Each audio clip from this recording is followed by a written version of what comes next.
Okay, the next question is from Lydia. Do my aloe plants look happy, or should I repot them in a bigger pot together? Any help would be appreciated with these. Thank you. So it looks like we have two different aloe plants, looking a little droopy. Yeah.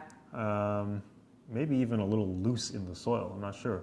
I think one important question, well, you know, my question is going to be always about light, because how much light do where have these plants been living for the past, let's say, few months or so that you had them? In the photo, and could be extremely wrong, but they look like they are somewhat interior in the room. Yeah. Although this one here on the left, I can see the drapes of a window. Right. So that's close to the window. That's good. This one here, it's hard to tell where it could be, right? Right. So any help would be appreciated. Again, it always comes down to how much light is it getting. Let me quickly, because since this room we have some aloes here.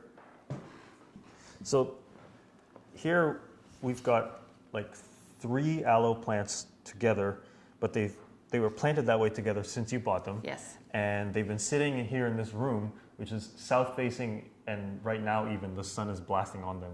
Yeah. So it's like that's the kind of conditions that you need in order to get an aloe to look like this. Mm-hmm. When I see an aloe that looks like this, what I see is maybe they've spent several months maybe behind that curtain or far from the windows, right?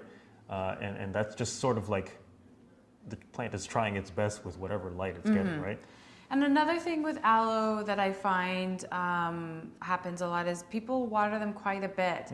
But you have to remember, when you feel the aloe leaves, they feel really plump. There's water in these leaves. Yep. So always think about the origin of the plant. Where is the plant coming from? Are they in a desert area where it rains a few times a year and they store water in their leaves?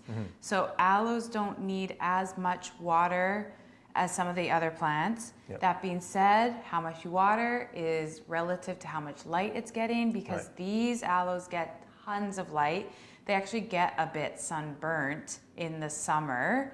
The tips turn brown, but like these guys, I always say I've never met thirstier aloes, and that's because they're in southwest facing window.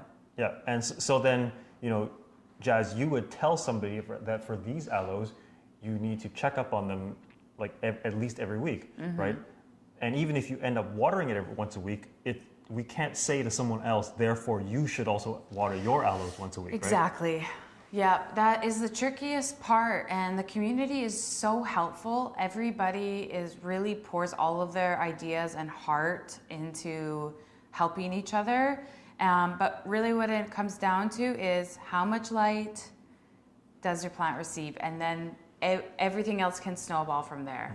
So I would say for Lydia here, I would probably not pot them together, but the first thing I would do is find yourself whatever window you have that gets the most amount of sun, and then put them front and center right up there.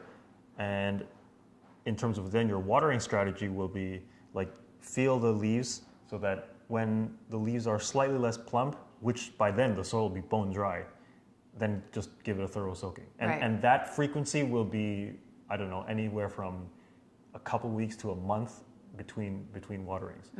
But of course, as we say for this situation, if the sun is going to beat down on it for like several hours a day, maybe you should be checking it every few days to look for that softening of the leaves. Right. So would you ever eventually pot these together? So if the plant recovers and grows back kind of stronger, it will start producing pups anyway, and you wouldn't want to be overcrowding it too much. In fact, this I would probably say, look, there is a pup in there. Oh yeah, there's a few. So we have 3 of these. Yeah. So I would say to just leave it in terms of how it is right now. Okay. So basically, just make sure it's in a good spot with light.